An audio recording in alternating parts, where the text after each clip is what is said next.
कांग्रेस का लीडर राहुल गांधी जी और प्रियंका गांधी जी। कांग्रेस के बगैर बीजेपी को हराना मुश्किल है। जी, एनडीए भी घोषित करें और हमारे जेडीयू भी कार्यकर्ता सारे नेता सब मिलकर घोषित करें। एनडीए भी घोषित, सीएम है और सीएम के उनके नेतृत्व में हमारी सरकार बने, फिर से विकास का क्रम जारी रखें। 4 मार्च को भारतीय जनता पार्टी के प्रदेश परिषद की बैठक होने जा रही है और उसी दिन भारतीय जनता पार्टी के नए अध्यक्ष की घोषणा होगी, उनका चयन होगा।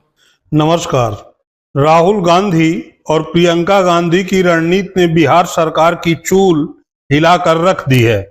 मखाना, लाडला, दैवीय शक्ति को छोड़ एनडीए यादव, प्रसाद, कुशवाहा और भूमिहार को सहेजने में जुट गया है।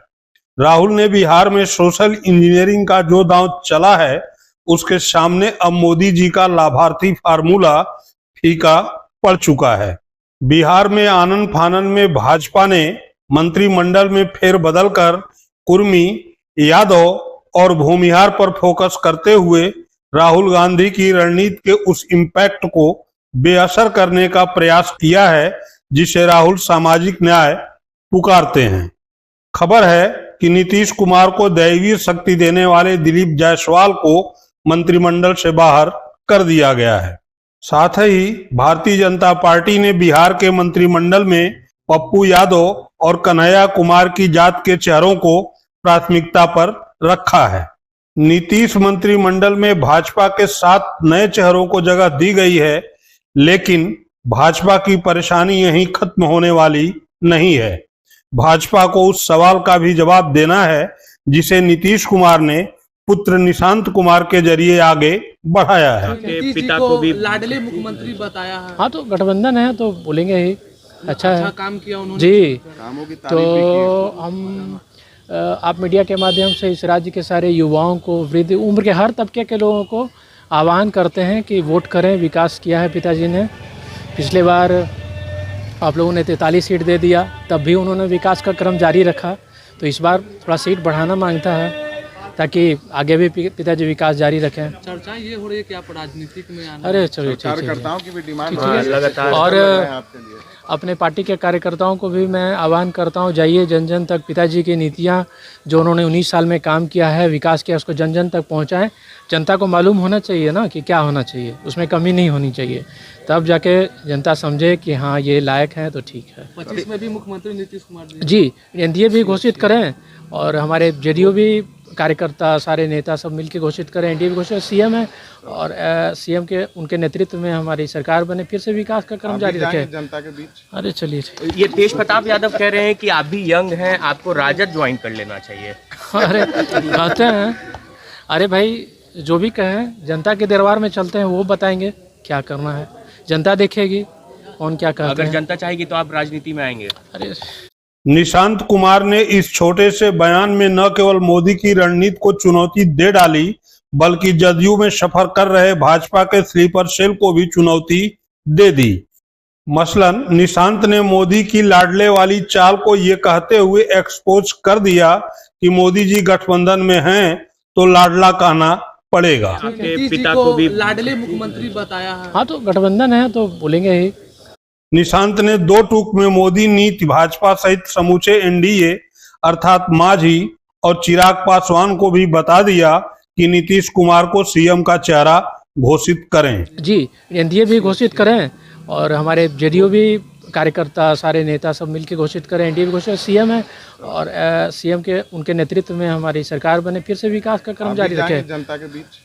इतना ही नहीं, जदयू को पहली बार अपनी पार्टी बताते हुए निशांत कुमार ने उस स्लीपर सेल को भी चेताया जो मुख्यमंत्री के चेहरे के सवाल पर मोदी की रणनीति को मौन समर्थन दे रहे हैं।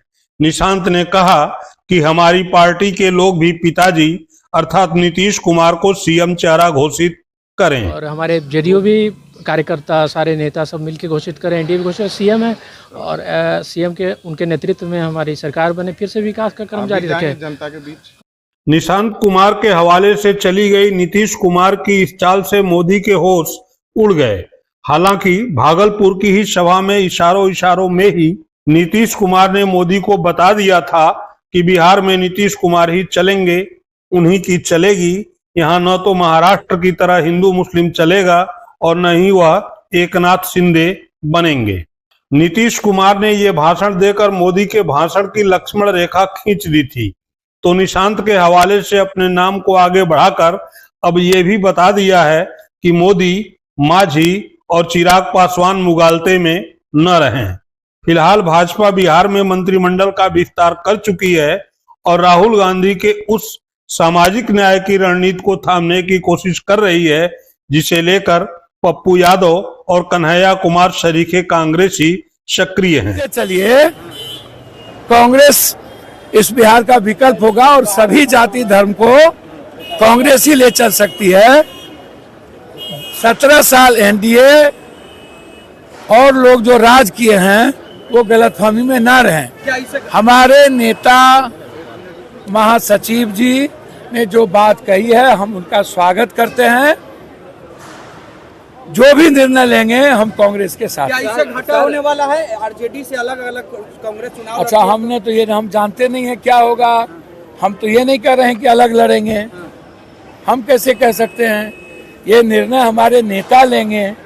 नेता के साथ हूँ, जो निर्णय पार्टी लेगी हम गिलहरी का काम करेंगे और हम खाद बनने को हम और कन्हैया दोनों तैयार। एक सवाल है, लालू यादव को लेकर कह रहे हैं कि चाहे जितना कुछ कर लीजिए मगर कांग्रेस को तो लालू यादव के इशारे पर ही चल रहा है। एनडीए के लोग शायद मैं इतना जानता हूँ, कांग्रेस के बगैर बीजेपी को कोई चुनाव इस देश में नहीं हरा सकती। ऊंट बैठियो जाता है तो गधा से ऊंचा है।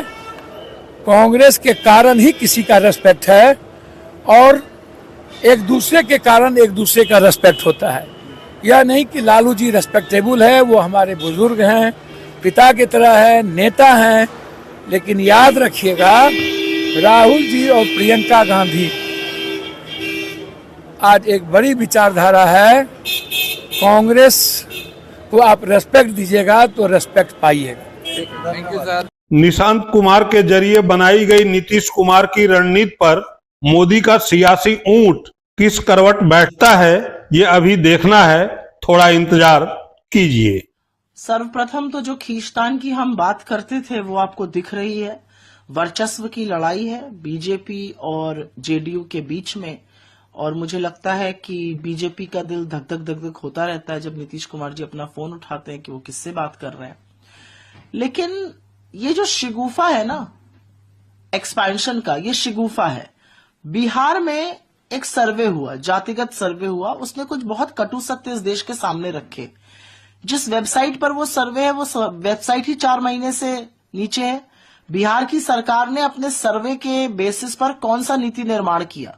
बिहार के सरकार ने, नीतीश कुमार जी की सरकार ने पिछड़ों का, दलितों का, आदिवासियों का भला करने के लिए क्या काम किया? ये तो आपके सर्वे में आए हुए आंकड़े हैं, हम अपनी तरफ से तो दे नहीं रहे। आप बजाय वो करने के आप शिगुफे एक्सपेंशन हो रहा है। क्या फर्क पड़ता है? बीपीएससी के छात्र जिनके ऊपर आपने पानी बरसाया, डंडे पड़े, उनको कोई फर्क पड़ रहा है इस एक्सपेंशन से? जिस जातिगत सर्वे पर आपको नीति निर्माण करना चाहिए था उसको फर्क पड़ रहा है। ये सब ध्यान भटकाऊ एक आंदोलन बीजेपी और उनके घटक दल चलाते हैं और वही चलाया जा रहा है।